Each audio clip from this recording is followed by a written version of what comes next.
Hi hello नमस्कार। उम्मीद करता हूं आप सभी स्वस्थ होंगे, मस्त होंगे बच्चों। तो आइए आज के होने वाले इस धमाकेदार सेशन के माध्यम से मैं आप लोगों को लेकर के चलता हूं और बताता हूं कि आखिर डबल एंट्री सिस्टम के कौन कौन से एडवांटेज होते हैं और कौन कौन से डिसएडवांटेज हम लोगों को देखने को मिलेंगी। और साथ ही साथ आप लोगों को बताने वाला हूं बच्चों इस सेशन के माध्यम से कि डबल एंट्री जो सिस्टम्स होता है वो कौन कौन से प्रिंसिपल्स को फॉलो करता है, कौन कौन से सिद्धांतों को फॉलो करता है बच्चों। तो आइए फटाफट के अंदाज में आप लोग भी नोटबुक और पेन उठाइए और हेडिंग लगाइए बच्चों, दोहरा लेखा प्रणाली के लाभ या फिर कहें गुण, जिसी को हम लोग इंग्लिश में कहते हैं बच्चों advantages of double entry system. बच्चों जी हां, क्या कहते हैं? Advantages of double entry systems कहते हैं बच्चों। तो जैसा कि आप लोग यहां पास देख पा रहे होंगे, कुछ पॉइंट्स के माध्यम से भी बताए जाएंगे। तो आइए पहले कौन सी चीजें हम लोगों को बताई गई हैं जानते हैं बच्चों। सबसे पहली चीज तो हम लोगों को यह बताई गई है कि दोहरा लेखा प्रणाली जो है अपने गुणों के कारण ही आज पूरे विश्व में सर्वाधिक लोकप्रिय है। लेखांकन की इस प्रणाली का उपयोग करने से निम्नलिखित लाभ प्राप्त होते हैं। क्या चीजें बता दी गई हम लोगों को कि ये जो डबल एंट्री सिस्टम्स होते हैं वो अपने गुणों के कारण ही आज पूरे विश्व में सबसे अधिक लोकप्रिय प्रणाली मानी जाती हैं बच्चों। जो दुनिया है या जो संसार है उसके अधिकांश जो देश हैं बच्चों, वो डबल एंट्री सिस्टम्स की इस प्रणाली का उपयोग अपने व्यापार में क्या करते हैं? लेखांकन कार्य के लिए करते हैं बच्चों, या अकाउंटिंग का कार्य करने के लिए करते हैं, है ना। और जिस प्रणाली से हम लोगों को कौन कौन से लाभ प्राप्त होते हैं उसके बारे में आज हम लोग इस सेशन के माध्यम से चर्चा करेंगे बच्चों। तो आइए पहले पॉइंट के माध्यम से हम लोगों को कौन से एडवांटेज हम लोगों को बताए गए हैं इस डबल एंट्री सिस्टम्स के प्रणालियों में बच्चों। तो आइए देखते हैं। जैसे कि आप लोग देख पा रहे होंगे हम लोगों को बताए गए हैं बच्चों, सबसे पहले पॉइंट के माध्यम से लेखों की पूर्ण जानकारी या लेखों की संपूर्ण जानकारी। क्या कहा गया कि जब आप डबल एंट्री सिस्टम्स का प्रयोग करते हो लेखांकन का कार्य करने के लिए, तो आप लोगों को जो भी व्यापारिक सौदे होंगे उनका लेखा आपने किया है, तो आप लोगों को उस लेखों से संबंधित संपूर्ण जानकारी क्या हो जाती है? प्राप्त हो जाती है। इस डबल एंट्री सिस्टम्स के एडवांटेज के रूप में आप लोगों को बताया गया है बच्चों, है ना। आइए इसमें क्या कहा गया है देखते हैं। जैसा कि आप लोग देख पा रहे होंगे हम लोगों को बताया गया है बच्चों, इस प्रणाली में व्यापारिक सौदों से संबंधित दोनों पक्षों का लेखा किया जाता है। अतः प्रत्येक सौदे की संपूर्ण जानकारी लेखों या लेखा पुस्तकों में उपलब्ध हो जाती है। क्या कहा गया? इस प्रणाली के माध्यम से, मतलब ये जो डबल एंट्री सिस्टम्स है उस प्रणाली के माध्यम से कहा गया कि जितने भी आपके व्यापारिक लेन देन होते हैं, सौदे होते हैं, व्यवहार होते हैं, घटना होती है बच्चों, उनको दो पक्षों में लिखा जाता है। कितने पक्षों में? दो पक्षों में लिखा जाता है, जो आप लोगों को कहां से प्राप्त हो जाएंगे? लेखा पुस्तकों के माध्यम से। उस व्यवसाय से संबंधित या उस व्यवहार से संबंधित आप लोगों को संपूर्ण जानकारी लेखा पुस्तकों के माध्यम से प्राप्त हो जाती है। क्लियर है बच्चों? तो आइए और कौन कौन से पॉइंट्स बताए गए हम लोगों को जानते हैं।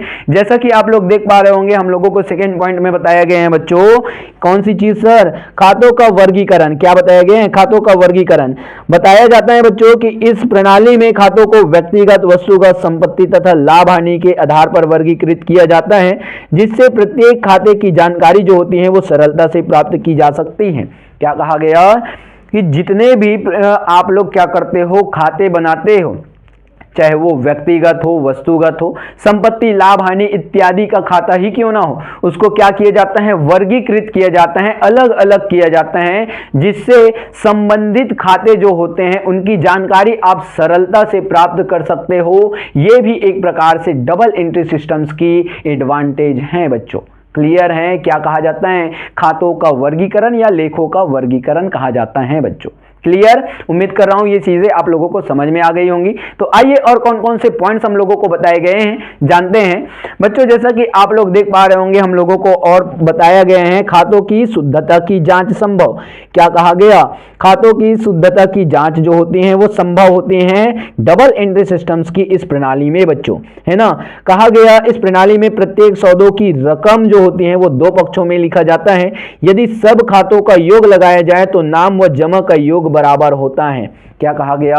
जो आप ये डबल एंट्री सिस्टम्स का प्रयोग करते हो बच्चों, तो उसमें खातों में जो आप रकम लिखते हो दोनों पक्षों में क्या करते हो? समान रूप से लिखते हो। तभी जब आप क्या करते हो? नामे और जमा का योग जब आप करते हो वो दोनों पक्षों का योग क्या होता है? इक्वल आता है, बराबर आता है बच्चों। है ना। यही चीजें आपको बताई गई। और कौन सी चीजें बताई गई हैं इसमें, और आप लोगों को बताई गई हैं इसमें बच्चों, जैसा कि आप लोग देख पा रहे होंगे, इस सिद्धांत के आधार पर इस प्रणाली में खातों की गणित संबंधी शुद्धता की जांच जो होती है तलपट बना करके की जाती है। जैसे कि आपको क्या कहा गया, खातों की शुद्धता संबंधित जांच संभव, मतलब आप खातों से संबंधित यदि शुद्धता की जांच करना चाहते हो, गणित संबंधित शुद्धता की जांच करना चाहते हो, तो आप क्या कर सकते हो, अंतिम रूप में तलपट बना करके गणित संबंधित शुद्धता की जांच कर सकते हो बच्चों। ये भी एक प्रकार से डबल एंट्री सिस्टम के एडवांटेज हैं कि आप गणित संबंधित जो भी शुद्धता है उसकी जांच कर सकते हो तलपट बना करके, है ना। तो आइए और कौन कौन सी चीजें हम लोगों को बताई गई, जैसा कि आप लोग देख पा रहे होंगे बच्चों, हम लोगों को और बताई गई है जालसाजी पर नियंत्रण। क्या कहा गया, जालसाजी पर नियंत्रण। इस प्रणाली में कुछ निश्चित वैज्ञानिक नियमों के आधार पर सौदों का लेखांकन किया जाता है। फलस्वरूप जालसाजी, छल कपट आदि की आशंकाओं को कुछ हद तक क्या किया जा सकता है, नियंत्रण किया जा सकता है बच्चों। क्लियर है, क्या कहा गया, जालसाजी पर नियंत्रण, मतलब जब आप डबल एंट्री सिस्टम का प्रयोग करके किसी भी व्यापारिक संगठन के लिए, संस्था के लिए या फिर कहें फर्म के लिए बच्चों आप क्या करते हो, अकाउंटिंग का कार्य करते हो, तो किसी न किसी वैज्ञानिक नियमों पर आधारित होता है जिसके बलबूते आप क्या करते हो, उस व्यवसाय की अकाउंटिंग का कार्य करते हो, जिससे आप परिणाम स्वरूप क्या कर सकते हो भैया, जालसाजी या फिर कहें छल कपट की आशंकाओं को नियंत्रित कर सकते हो बच्चों। ये भी आप लोगों के लिए डबल एंट्री सिस्टम के एडवांटेज के रूप में आप लोगों के पास आ जाता है बच्चों। क्लियर है, ये भी क्या है, ये डबल एंट्री सिस्टम का एडवांटेज है आप लोगों के लिए। क्लियर कि आप क्या कर सकते हो भैया, जालसाजी छल कपट पर नियंत्रण स्थापित कर सकते हो। आइए बच्चों और जानते हैं कि कौन कौन से पॉइंट्स हम लोगों को और बताए गए हैं। तो यहां पास आप लोग जैसा कि देख पा रहे होंगे, हम लोगों को और बताए गए हैं बच्चों, प्रबंध कार्य के लिए उपयोगी। किस कार्य के लिए उपयोगी, प्रबंध कार्य के लिए उपयोगी माना जाता है। यहां पास बताया गया बच्चों, वर्तमान में लेखाकर्म का उपयोग प्रबंध कार्य के लिए किया जाता है। जो भी आप लेखाकर्म का कार्य करते हो उसका उपयोग किस लिए किया जाता है, प्रबंध के कार्य के लिए किया जाता है, बड़े बड़े व्यवसायियों के द्वारा बच्चों, है ना। लेखाकर्म प्रबंध कार्य लेखाकर्म की प्रमुख शाखा हो गई है। जो आप लेखाकर्म करते हो बच्चों, लेखांकन का कार्य करते हो, वो प्रबंध कार्य के लिए प्रमुख शाखा मानी जाती है। और कहा गया कि दोहरा लेखा प्रणाली द्वारा किए गए लेखा कार्य से संबंध या प्रबंध जो है कार्य के लिए उपयोगी सूचनाएं आसानी से प्राप्त हो जाती है। जब आप डबल एंट्री सिस्टम का प्रयोग करके क्या करते हो, अकाउंटिंग का कार्य करते हो बच्चों, तो उस परिस्थिति में प्रबंध कार्य के लिए आवश्यक सूचनाएं जो होती हैं वो लेखाकर्म के माध्यम से मिल ही जाती हैं बच्चों। क्लियर हैं, क्लियर हैं। किनको मिल जाती हैं ये सूचनाएं, जो प्रबंधक होते हैं, प्रबंध करने वाले व्यक्ति होते हैं, उनको ये सारी सूचनाएं प्राप्त हो जाती हैं। तो आइए और देखते हैं और कौन कौन सी चीजें हम लोगों को बताई गई और बताई गई हैं बच्चों इस पॉइंट के माध्यम से, जिसके आधार पर व्यवसाय का कुशल संचालन किया जा सकता है। जिसके बेस पर क्या किया जा सकता है, जिसके आधार पर क्या किया जा सकता है, संपूर्ण व्यवसाय का कुशल संचालन किया जा सकता है या कुशल संचालन का कार्य संभव हो जाता है बच्चों। ये चीजें हम लोगों को बताई गई हैं, इसीलिए कहा गया ये जो आप लोग डबल एंट्री सिस्टम प्रणाली का उपयोग करते हो वो प्रबंध कार्य के लिए भी उपयोगी माना जाता है। तो ये भी एक प्रकार से क्या है, डबल एंट्री सिस्टम के एडवांटेज हैं बच्चों या लाभ हैं बच्चों। क्लियर है, उम्मीद कर रहा हूं ये सारी की सारी चीजें आप लोगों को बहुत ही सरल तरीके से आसान भाषा में समझ में आ रही होंगी। तो आइए और चलते हैं और जानते हैं कौन कौन से और पॉइंट्स हैं जिसके माध्यम से हम लोगों को बताए गए हैं डबल एंट्री सिस्टम्स के एडवांटेज को बच्चों। तो यहां पर जैसा कि आप लोग देख पा रहे होंगे, हम लोगों को और बताए गए हैं बच्चों लाभ हानि का ज्ञान। क्या कहा गया, लाभ हानि का ज्ञान। इस प्रणाली के अनुसार एक निश्चित अवधि के अंत में अंतिम खाते तैयार कर संबंधित अवधि की लाभ हानि का ज्ञान सुगमता से प्राप्त किया जा सकता है। क्या कहा गया बच्चों, जब आप डबल एंट्री सिस्टम का प्रयोग करते हुए क्या करते हो, अपने व्यापारिक संगठन के लिए, संस्था के लिए, फर्म के लिए अकाउंटिंग का कार्य करते हो, तो आप क्या कर सकते हो, एक निश्चित समय अवधि के बाद उस व्यापार की लाभ अथवा हानि का ज्ञान आसानी से लगा सकते हो, बड़ी ही सुगमता के साथ पता लगा सकते हो बच्चों कि इस व्यापार को कितनी रकम की लाभ प्राप्त हो रही है या कितनी रकम की हानि इस व्यवसाय को हो रही है बच्चों। है ना। ये भी कहां से आप पता लगा सकते हो, जब आप अकाउंटिंग का कार्य करते हो तो बच्चों। तो ये भी आप लोगों के लिए भैया डबल एंट्री सिस्टम का एक एडवांटेज है बच्चों। क्लियर? किसी को डाउट है बेझिझक होकर के पूछिए, बताने के लिए ही खड़े हैं बच्चों।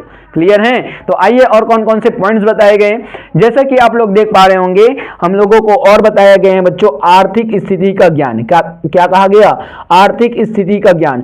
इस प्रणाली के अंतर्गत वर्ष के अंत में व्यापार की आर्थिक स्थिति की जानकारी चिट्ठा तैयार करके प्राप्त की जा सकती है, जिसके आधार पर विनियोजित पूंजी तथा व्यापार के दायित्वों की जानकारी आसानी से प्राप्त की जाती है बच्चों।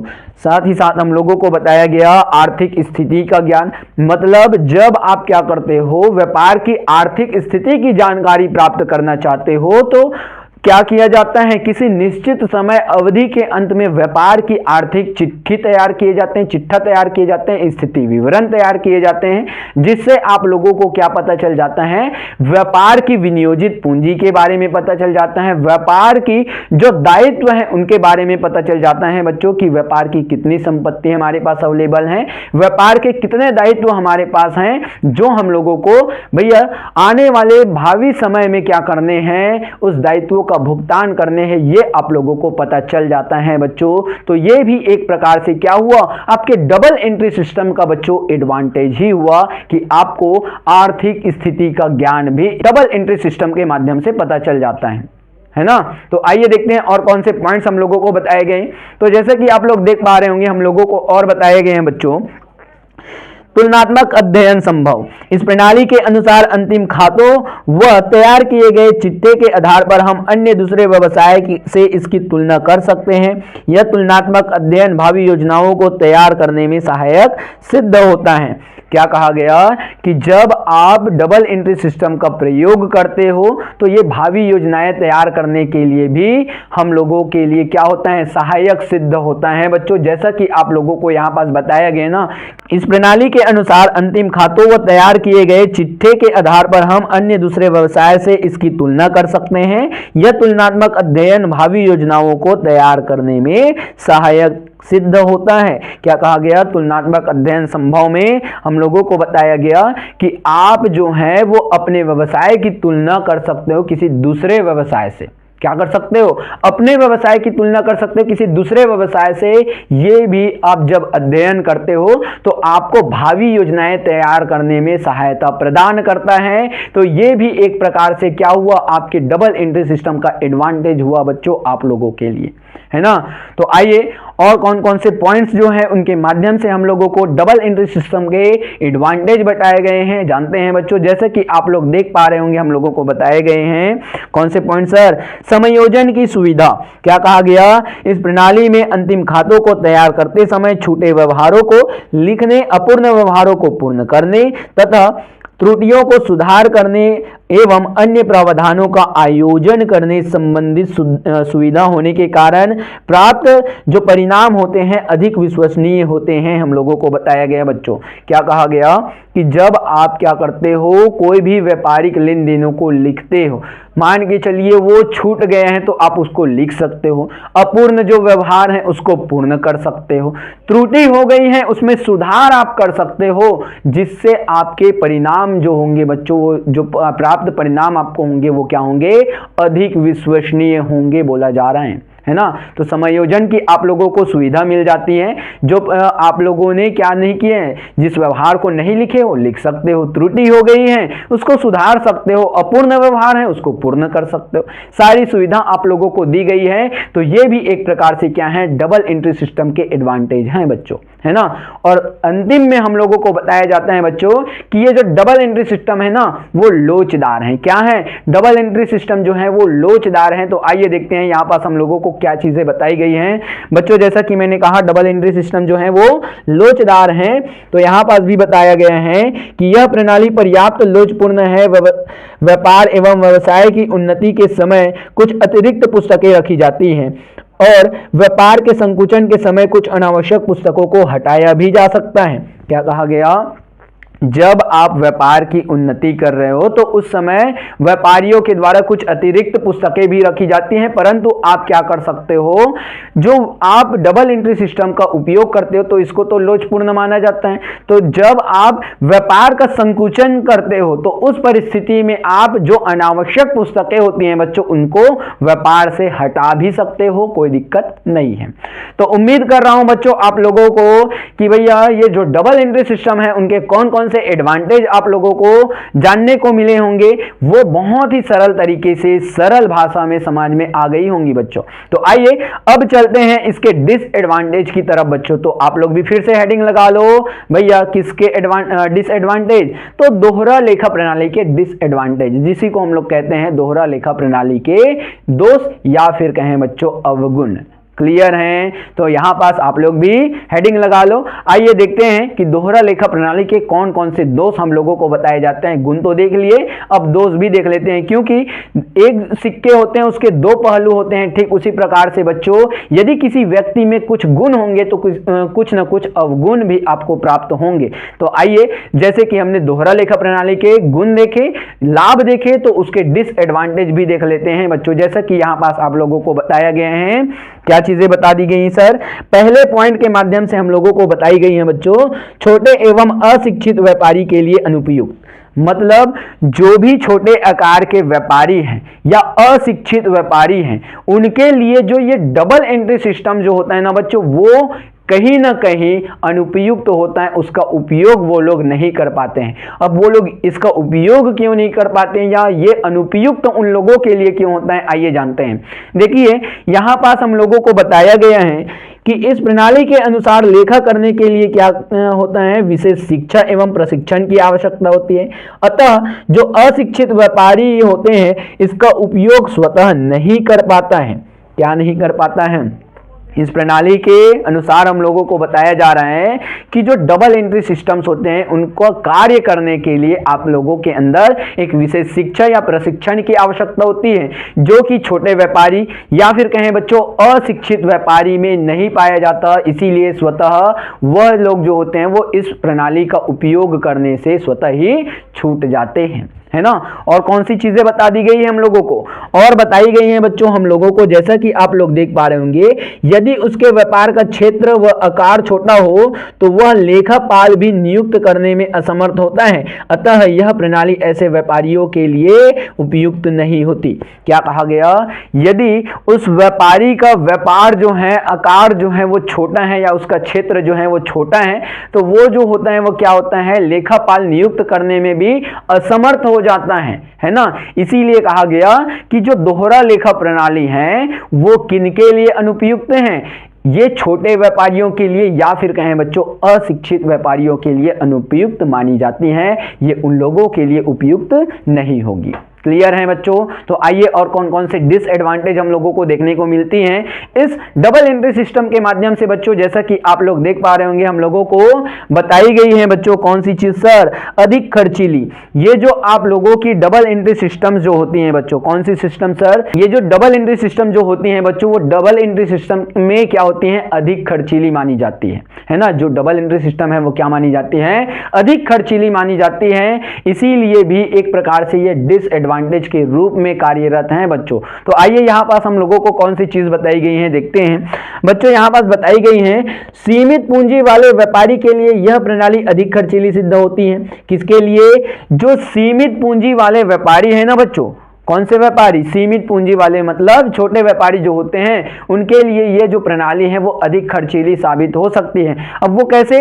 सपोज कीजिए कोई व्यापारी जो है, छोटे व्यापारी हैं, लेकिन उनको लेखा करने का कार्य नहीं आता। उन्होंने क्या कर लिया, एक दक्ष को हायर कर लिया, एक लेखापाल को हायर कर लिया। तो उनको तो मोटी रकम में क्या देना होगा बेटा, वेतन देना होगा। तो वेतन भी दे रहे हैं, तो इस प्रकार से आप छोटे व्यापारी के लिए या सीमित पूंजी वाले व्यापारी के लिए क्या हो गया, ये एक प्रकार से अधिक खर्चीली साबित हो गई। तो ये भी एक प्रकार से क्या है, डिसएडवांटेज के रूप में काम करती है बच्चों, जो आप लोगों का ये जो डबल एंट्री सिस्टम है वो, है ना।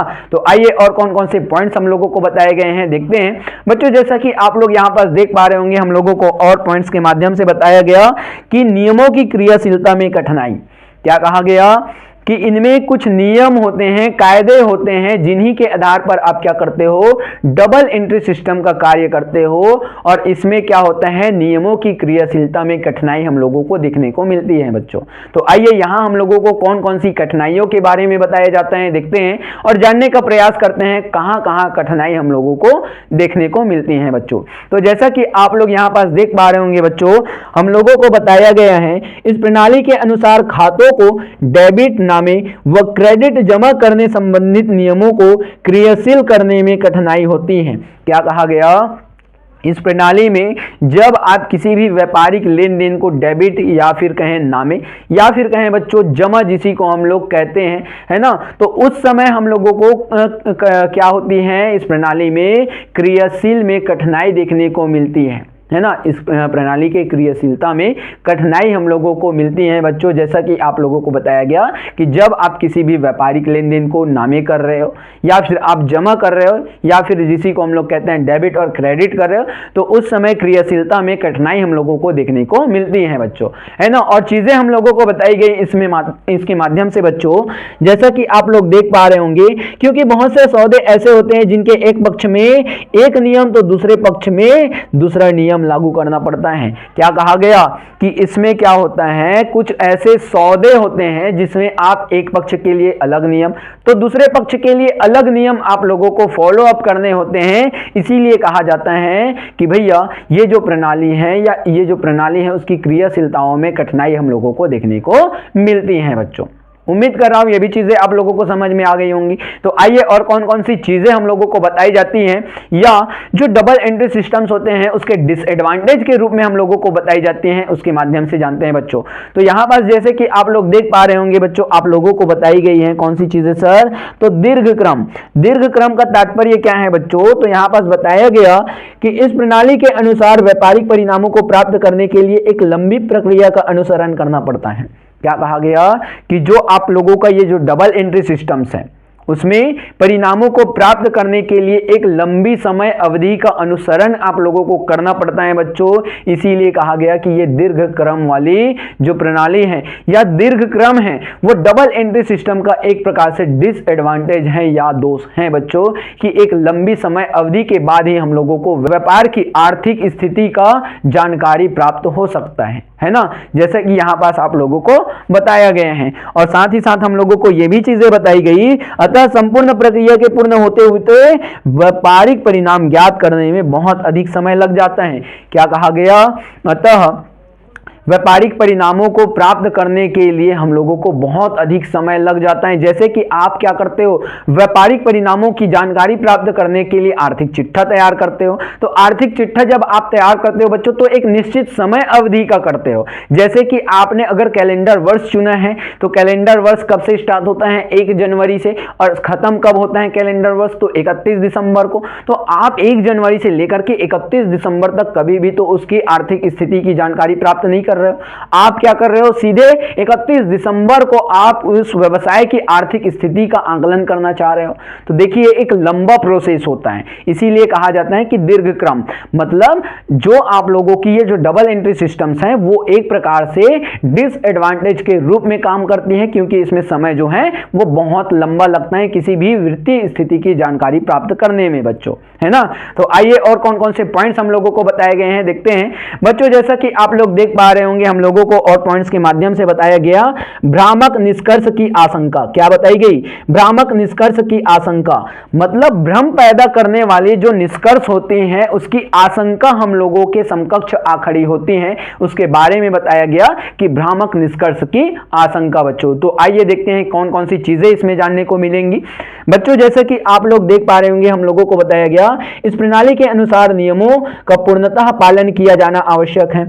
ओके भैया जी, क्या कहा गया कि इस प्रणाली के अनुसार जो डबल एंट्री सिस्टम्स हैं उसके अनुसार जितने भी आप लोगों को नियम दिए जाते हैं, बेस दिए जाते हैं, उनका पालन करना अनिवार्य हो जाता है या आवश्यक हो जाता है बच्चों। यदि एक भी भूल हो गई तो उससे प्राप्त जो निष्कर्ष होंगे वो क्या हो जाएंगे, भ्रामक हो जाएंगे बच्चों, या निष्कर्ष जो होंगे वो भ्रामक आशंका को पैदा करने वाले हो जाएंगे। जैसा कि आप लोगों को यहाँ पास बताया गया है, क्या चीजें बता दी गई हैं सर, यहाँ बताई गई ना, नियमों के पालन में हो जाने वाली छोटी सी भूल भ्रामक निष्कर्ष की आशंका को उत्पन्न कर देती है। क्या कहा गया कि जब आप नियमों का पालन करते हो, उसमें यदि छोटी सी भी भूल हो गई, जैसे कि आपने डेबिट को क्रेडिट कर दिया, क्रेडिट को डेबिट कर दिया, तो वहां पास भ्रामक निष्कर्ष की आशंका क्या हो जाती है, उत्पन्न हो जाती है बच्चों। यही चीजें हम लोगों को बताई गई। तो ये भी आप लोगों के लिए जो डबल एंट्री सिस्टम है एक प्रकार से डिसएडवांटेज के रूप में काम करती है कि इसमें भ्रामक निष्कर्ष की आशंका उत्पन्न हो जाती है एक गलती के वजह से बच्चों, है ना। तो आइए और कौन कौन सी पॉइंट्स हम लोगों को बताए गए हैं देखते हैं बच्चों। जैसा कि आप लोग देख पा रहे होंगे, हम लोगों को और बताया गया है त्रुटियों का पता लगाना कठिन। देखिए अब हम लोगों को बता दिया गया कि ये जो डबल एंट्री सिस्टम्स होते हैं ना, उसके माध्यम से आप त्रुटियों का पता जब लगाते हो तो उसमें कठिनाइयों का आप लोगों को सामना करना पड़ता है। अब देखिए कई ऐसे सौदे होंगे जिसको आप लोगों ने लिखा ही नहीं है, तो उसको कौन से सौदे को नहीं लिखे हैं ये आपको पता लगाना क्या हो जाएगा, कठिन हो जाएगा बच्चों। आपने किसी को डेबिट कर दिया जिसको आपको क्रेडिट करने थे, जिसको क्रेडिट करना था उसको डेबिट कर दिया, तो ये भी आपको पता लगाना कठिन हो जाएगा, है ना। तो यहाँ पास आप लोगों को कौन कौन सी चीजें बताई गई इस भैया पॉइंट के माध्यम से आइए जानते हैं। इस प्रणाली के अनुसार लेखा करते समय यदि कोई त्रुटि हो जाती है तो इस त्रुटि का ज्ञान सरलता से प्राप्त नहीं किया जा सकता। क्या नहीं किया जा सकता? यदि आप लोग लेखा का कार्य करते हो और उस समय या उस समय अवधि में आपसे कोई गलती हो जाती है तो उस गलती का पता लगाना, है ना, बहुत ही सरलता से पता लगाना बहुत ही कठिन माना जाता है बच्चों। आप उस त्रुटि का पता आसानी के साथ नहीं लगा सकते हो, है ना। और कौन सी चीजें बताई गई, जैसे कि आप लोगों को देखने को मिल रहा है बच्चों, जैसे हम लोगों को बताया गया, जैसे व्यवहार को न लिखा जाना। क्या नहीं लिखा जाना? व्यवहार को नहीं लिखा जाना, गलत खाते में लेखा करना, पूंजी आगम में भेद करने आदि में त्रुटि होना। हम लोगों को बताया गया कि आपने किसी व्यवहार को नहीं लिखा है या किसी व्यवहार को आपने गलत खाते में लिख लिया है या पूंजी में भेद हो गई है, इत्यादि कारणवश आप लोगों को क्या होता है, त्रुटियों का पता लगाना कठिन माना जाता है बच्चों। तो ये भी आप लोगों के लिए क्या है, एक प्रकार से आप लोगों के डबल एंट्री सिस्टम का डिसएडवांटेज है बच्चों। क्लियर है? तो उम्मीद कर रहा हूं आप लोगों को कि भैया आप लोगों को जैसे कि मैंने एडवांटेज बता दिए, अब डिसएडवांटेज भी मैंने बता दिए, बहुत ही सरलता से, सरल शब्दों में, आसान भाषा में। ये भी चीजें आप लोगों को समझ में आ गई होंगी। तो आइए आज के आखिरी टॉपिक की ओर चलते हैं और आखिरी टॉपिक के माध्यम से बच्चों हम लोग जानते हैं कि आखिर डबल एंट्री सिस्टम के कौन कौन से प्रिंसिपल्स होते हैं। ये आप लोगों को उदाहरण के माध्यम से बताऊंगा। उदाहरण भी यहां पास लिखे होंगे, आप लोगों को जानने में, समझने में बहुत ही सरलता प्रदान होगी बच्चों। तो जैसे कि आप लोग देख पा रहे होंगे, पहले तो आप लोग भी फिर से फटाफट के अंदाज में हेडिंग लगा लीजिए, अकाउंट क्या बोलेंगे, डबल एंट्री सिस्टम्स के प्रिंसिपल्स हैं, तो दोहरा लेखा प्रणाली के सिद्धांत आप लोग भी लिख लीजिए बच्चों, है ना। तो यहां पर जैसे कि आप लोग पहले पॉइंट के माध्यम से देख पा रहे होंगे बच्चों, हम लोगों को बताया गया है दोनों पक्षों पर प्रभाव। क्या कहा गया? दोहरा लेखा प्रणाली का प्रमुख सिद्धांत यह है बच्चों कि प्रत्येक सौदों में दो पक्ष प्रभावित होते हैं। कितने पक्ष प्रभावित होंगे बताइए? दो पक्ष प्रभावित होंगे सर। इसीलिए दोनों पक्षों में लेखा किया जाना आवश्यक माना जाता है। जितने भी आपके व्यापारिक लेन देन होती हैं, क्या होती हैं, जितने भी आपके व्यापारिक सौदे होती हैं, वो दो पक्षों को प्रभावित करते हैं बच्चों। यही चीजें हम लोगों को यहाँ पास बताई जा रही है ना। और साथ ही साथ हम लोगों को बताया जा रहे हैं बच्चों, इसीलिए दोनों पक्षों में लेखा किया जाना क्या है, आवश्यक है। क्या कहा जा रहा है? इसीलिए आप क्या करते हो, ये दो पक्षों को प्रभावित करते हैं, तो दोनों पक्षों में इसका लेखा किया जाना आवश्यक माना जाता है बच्चों। और साथ ही साथ हम लोगों को बताया जा रहा है कि यह सिद्धांत इस बात पर आधारित है कि प्रत्येक सौदों दो पक्षों को प्रभावित करता है, जिसमें एक पक्ष जो होता है वो मूल्य का त्याग करता है, तो दूसरा पक्ष जो होता है वो मूल्य को प्राप्त करने वाला होता है। ये चीजें हम लोगों को बताई गई हैं। क्या बताई गई है? दो पक्षों को प्रभावित कर रहे हैं, जिसमें से एक पक्ष जो होता है वो मूल्य को त्याग करता है, किसी भी वस्तु की कीमत को त्याग करते हैं, तो दूसरा पक्ष जो होता है वो क्या करता है, मूल्य को प्राप्त करता है किसी भी वस्तु की बच्चों, है ना। तो यहां पास आप लोगों को उदाहरणार्थ के रूप में बताई गई हैं कौन सी चीजें, आइए देखते देखते हैं। उदाहरण के रूप में आप लोगों को बता दी गई है बच्चों, यदि माल के नगद क्रय अथवा विक्रय के सौदों में एक पक्ष माल तथा दूसरा पक्ष रोकड़ का होगा, जिन्हें खाता शब्द से संबोधित किया जाता है। क्या कहा गया? माल के नगद क्रय अथवा विक्रय के सौदों में एक पक्ष जो होगा वो माल तथा दूसरा पक्ष जो होगा वो किसका होगा? रोकड़ का होगा। जैसे कि आपने क्या किया, माल को नगद क्रय किया, मान के चलिए मैंने क्या किया भैया, अपनी आवश्यकता की वस्तु जो है वो मैंने अपने गांव के एक किराना दुकान से खरीद रखी है। तो यहां पास जो मेरे पास क्या आ रहे हैं, क्या आ रहा है भैया? वस्तु आ रही है, माल आ रही है ना। तो एक पक्ष कौन सा हो गया? माल का हो गया। दूसरा पक्ष कौन सा हो गया? मेरे पास से जाने वाली वस्तु कौन सी है? मेरे पास से जाने वाली वस्तु है बच्चों पैसे के रूप में, रोकड़ व्यापारिक भाषा में बच्चों, है ना। तो रोकड़ मेरे पास से जा रही है। तो दो पक्ष हो गए, एक तो माल हो गया, दूसरा रोकड़ हो गए। यही चीजें आप लोगों को यहां पास बताई गई हैं बच्चों, है ना। तो और क्या चीजें बताई गई हैं इस उदाहरणार्थ के माध्यम से बच्चों? और बताई गई हैं बच्चों आप लोगों को, अतः स्पष्ट है कि प्रत्येक व्यापारिक सौदों दो पक्षों को प्रभावित करता है। या आप लोगों को कहा गया बच्चों, जितने भी व्यापारिक लेन देन होंगी वो कितने पक्षों को प्रभावित करता है? दो पक्षों को प्रभावित करता है। जैसे कि एक पक्ष हो गया था माल का, दूसरा पक्ष हो गया था रोकड़ का, मेरे माल को खरीदने से, है ना बच्चों। तो यहां पास देखते हैं और कौन कौन से पॉइंट के माध्यम से हम लोगों को अकाउंटिंग प्रिंसिपल्स को बताए गए हैं बच्चों। तो देखिए हमने देखा भैया पहले पॉइंट के माध्यम से, कौन सी पॉइंट? दो पक्षों पर प्रभाव। अब देखते हैं दो प्रकार का प्रभाव। पहले देखा दो पक्षों पर प्रभाव, अब देखते हैं दो प्रकार का प्रभाव बच्चों। ये दो प्रकार का प्रभाव जो होता है उसके माध्यम से हम लोगों को बताया गया। दोहरा लेखा प्रणाली का दूसरा महत्वपूर्ण सिद्धांत यह है कि सौदों से प्रभावित दो खातों पर पड़ने वाला प्रभाव भी दो प्रकार का होता है। क्या कहा गया? कि जो व्यापारिक लेन देने होती हैं या सौदे होती हैं उससे प्रभावित जो प्रकार होते हैं वो भी दो प्रकार के होते हैं, है ना। जैसे आपके प्रभावित पक्षकार दो प्रकार के होते थे, ठीक उसी प्रकार से दो प्रकार के आपके प्रभाव भी होते हैं। दो प्रकार के प्रभाव, है ना, ध्यान देते चलिएगा। और चीजें बताई गई इसके माध्यम से बच्चों हम लोगों को, क्या चीजें बता दी गई हैं सर? यह हम लोगों को बताया गया बच्चों, अतः नियमानुसार एक खाते को डेबिट किया जाएगा तो दूसरे खाते को क्रेडिट किया जाएगा। क्या कहा गया? जैसे कि आपके पहले दो पक्षों को प्रभाव में देखे थे कि आपका एक पक्ष कौन सा था? माल का, दूसरा पक्ष था रोकड़ का। तो यहां पास दो खातों को प्रभावित करने वाले बताए गए हम लोगों की दो प्रकार का ये प्रभाव हम लोगों को देखने को मिलता है, जिसमें एक पक्ष को हम लोग क्या कहते हैं, या एक प्रकार जो होता है वो डेबिट का होता है, तो दूसरा आप लोगों का आ जाता है बच्चों क्रेडिट का, है ना, जिसी को हम लोग कहते हैं नामे और जमा, जिसी को हम लोग कहते हैं विकलन और समाकलन बच्चों। क्लियर है?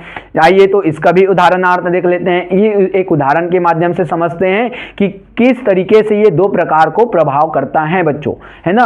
तो जैसे कि आप लोग देख पा रहे होंगे बच्चों, उदाहरणार्थ के माध्यम से हम लोगों को बताया गया कि मोहन को 1000 रुपए का माल उधार बेचा। इस सौदे में एक ओर तो मोहन के पास माल में वृद्धि हुई, किंतु दूसरी ओर हमारा माल घट रहा है। क्या हो रहा है? मोहन को जब हम लोग क्या करते हैं, 1000 रुपए का माल बेचते हैं बच्चों, तो हमने क्या किया भैया, 1000 रुपए का माल तो उधार बेच दिया, तो हमारे पास से माल में कमी हुई, लेकिन क्या हुई, मोहन के द्वारा अगर माल अर्जित की जा रही है तो मोहन के माल में क्या हो रही है, वृद्धि हो रही है, किंतु हमारा माल तो घट रहा है ना। इस प्रकार से माल के नगद क्रय पर हमारे माल में वृद्धि होगी, किंतु दूसरी ओर रोकड़ घटेगी। लेकिन अगर मोहन के दृष्टिकोण से हम लोग देखें बच्चों, अगर मोहन जो है हमसे नगद में माल क्रय करता तो क्या होता, हमारे रोकड़ में वृद्धि होती और मोहन के दृष्टिकोण से देखें तो माल में वृद्धि होती, लेकिन मोहन के रोकड़ में क्या हो जाती, कमी हो जाती। यही चीजें हम लोगों को इस उदाहरणार्थ के माध्यम से बताई गई कि दो पक्षों पर प्रभाव हमने देखे, तो यहां पास दो प्रकार से भी प्रभाव हम लोगों को देखने को मिल रहे हैं कि एक प्रकार से जो है हमारे माल में कमी हो रही है और रोकड़ में क्या हो रही है, वृद्धि हो रही है। रोकड़ में कुछ कमी या वृद्धि हो रही है क्या? नहीं सर, जब आप उधार में माल खरीद रहे हो या मोहन जो है वो उधार में माल आपसे खरीद रहे हैं, तो आपका माल तो जा रहे हैं, लेकिन माल में किसकी वृद्धि हो रही, मोहन के माल में वृद्धि हो रही है ना। रोकड़ में तो आपकी किसी भी प्रकार की छेड़खानी नहीं हुई है, लेकिन आप उसी को नगद में करके देखो। नगद में जब आप क्या करते हो, माल को खरीदते हो, तो माल में वृद्धि हो रही है मोहन के, लेकिन मोहन के रोकड़ में कमी होती चली जा रही है बच्चों, है ना। तो ये दो प्रकार से प्रभाव भी हम लोगों को देखने को मिल गए। तो आइए देखते हैं और कौन कौन से प्रिंसिपल्स हम लोगों को देखने को मिलते हैं। बच्चों जैसा कि आप लोग देख पा रहे होंगे हम लोगों को भैया जो डबल एंट्री सिस्टम्स होती हैं उसके सिद्धांतों में और सिद्धांत बताया गया है विपरीत पक्ष में प्रभाव। क्या बताया गया? दोहरा लेखा प्रणाली का तीसरा जो सिद्धांत होता है बच्चों, उसमें बताया जाता है कि प्रत्येक सौदे के जो प्रभावित पक्ष होते हैं वो विपरीत पक्ष को प्रभावित करते हैं। कौन से पक्ष को? विपरीत पक्ष को प्रभावित करने वाले पक्षकार होते हैं। जैसे कि एक पक्ष नामे है तो दूसरे पक्ष को क्या किया जाएगा? जमा किया जाएगा। एक पक्ष को हम लोग क्या कर रहे हैं? जमा कर रहे हैं, तो दूसरे पक्ष को जरूर क्या किया जाएगा? नामे किया जाएगा। यही चीजें हम लोगों को बताई जाती हैं कि एक पक्ष है नामे तो दूसरा पक्ष उसका विपरीत ही होगा, जमा होगा। क्लियर है बच्चों? जैसा कि यहां पास आप लोगों को बता दी गई है, क्या चीजें बताई गई हैं सुनते चलिएगा। बताई गई है बच्चों, प्रत्येक सौदे से प्रभावित दो अलग अलग खातों पर पड़ने वाला प्रभाव भी विपरीत होता है। यद्यपि खातों में एक समान रकम की प्रविष्टि की जाती है, किंतु यह प्रविष्टि एक खाते के डेबिट पक्ष में तथा दूसरे खाते के क्रेडिट पक्ष में की जाती है। अब देखिए हम लोगों को बताया गया कि यदि आप 1000 रुपए की रकम का क्या कर रहे हो, आप भैया लेन देन किए हो, तो उसको लेखा जब आप करते हो तो यहां पास क्या होगा? एक खाते में जहां आप डेबिट करोगे तो दूसरे खाते में आप क्रेडिट करोगे, लेकिन रकम जो होगी वो सेम रहेगी, भले ही आप क्या करोगे? एक खाते के विपरीत वाले पक्ष में लिखने वाले हो, है ना। तो आइए एक उदाहरण के माध्यम से इसको भी समझते हैं। जैसा कि आप लोग देख पा रहे होंगे, उदाहरणार्थ के माध्यम से हम लोगों को बताई गई है बच्चों, 10,000 रुपए की मशीन खरीदी गई। इस सौदे में 10,000 रुपए की प्रविष्टि मशीन खाता तथा रोकड़ खाता दोनों में की जाएगी, किंतु मशीन खाते के नामे पक्ष और रोकड़ खाते के जमा पक्ष में अर्थात दोनों खातों के विपरीत पक्ष में 10,000 रुपए का लेखा करना होगा। क्या किया गया? जब आपने मशीन खरीदी 10,000 रुपए की, तो आप क्या करोगे? मशीन खाता में भी इसका लेखा करोगे, रोकड़ खाता में भी इसका लेखा करोगे, लेकिन इन दोनों का जब आप लेखा करोगे बच्चों तो वो विपरीत पक्ष में होंगी, लेकिन जो अमाउंट रहेगी वो 10,000 रुपए की ही रहेगी, है ना। जो अमाउंट रहेगी वो कितने रुपए की रहेगी? 10,000 रुपए की ही रहेगी, भले ही आप मशीन खातों को विकलन करो और रोकड़ खाता को आप क्या करो? क्रेडिट करो, या फिर कहें बच्चों जमा करो, है ना, समाकलन करो। तो ये दोनों विपरीत पक्ष में होंगे, लेकिन जो राशि होगी वो समान रूप से रहेंगी बच्चों, 10,000 रुपए की 10,000 रुपए ही। जहां आपने मशीन खाता को डेबिट करा, विकलन करा, तो उस पक्ष में 10,000 रुपए, और जहां आपने रोकड़ खाता को क्रेडिट करा, समाकलन करा, तो वहां भी आप लोग 10,000 रुपए की ही रकम लिखने वाले हो बच्चों।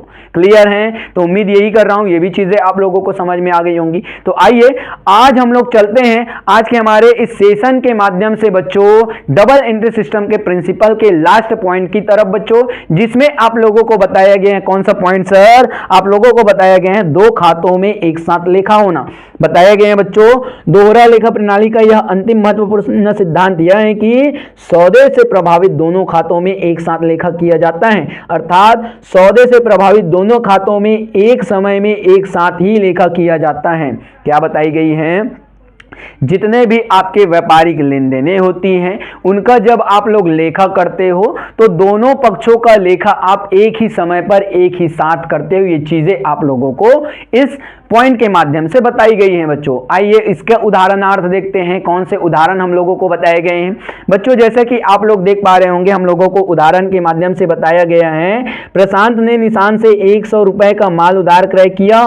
इस सौदे में प्रशांत अपनी पुस्तकों में निशांत तथा क्रय खाते में एक साथ लेखा करेगा। इसी तरह निशांत भी अपनी पुस्तकों में प्रशांत तथा विक्रय खाते में एक साथ लेखा करेगा। क्या कहा गया? प्रशांत ने क्या किया? निशांत को 100 रुपए का उधार में माल विक्रय किया, तो यहां पास क्रय और निशांत का खाता भी होगा और प्रशांत और विक्रय का खाता भी होगा। तो देखिए दोनों जो पक्षकार होंगे वो अपने अपने अकॉर्डिंग क्या करेंगे? एक साथ एक ही समय पर लेखा करने वाले हैं बच्चों, है ना। तो उम्मीद यही कर रहा हूं कि आप लोगों को ये सारी की सारी चीजें समझ में आ गई होंगी। तो आइए और कौन कौन सी चीजें हम लोगों को जानने को मिलती हैं देखते हैं बच्चों। जैसा कि आप लोग देख पा रहे होंगे हम लोगों को बताया गया है कि उपरोक्त सिद्धांतों का अध्ययन करने के पश्चात संक्षिप्त में यह कहा जा सकता है कि प्रत्येक सौदों में से एक व्यापारी की पुस्तकों में दो खाते विपरीत दिशा में प्रभावित होते हैं। किस दिशा में प्रभावित होती हैं? अलग अलग पक्षकार जो होंगे वो विपरीत दिशा में प्रभावित होने वाले हैं। और नियमानुसार उनमें से एक खाते को सौदे की रकम से डेबिट तथा दूसरे खाते को सौदे की रकम से क्रेडिट किया जाता है। ये चीजें हम लोगों को बताई जा रही हैं बच्चों, है ना। तो उम्मीद कर रहा हूं इस सेशन के माध्यम से आप लोगों को ये सारी की सारी चीजें समझ में आ गई होंगी, बहुत ही सरल तरीके से, आसान भाषा में बच्चों। तो मिलते हैं अगले सेशन के माध्यम से, जिसमें मैं आप लोगों के लिए लेकर के आ रहा हूं बच्चों गोल्डन रूल्स ऑफ अकाउंटिंग। जी हां बच्चों, गोल्डन रूल्स ऑफ अकाउंटिंग, जिसके माध्यम से आप लोग अकाउंटिंग का कार्य सीखने वाले हो बच्चों, है ना। तो मिलते हैं अगले सेशन के माध्यम से, तब तक के लिए टाटा बाय बाय और जय हिंद बच्चों।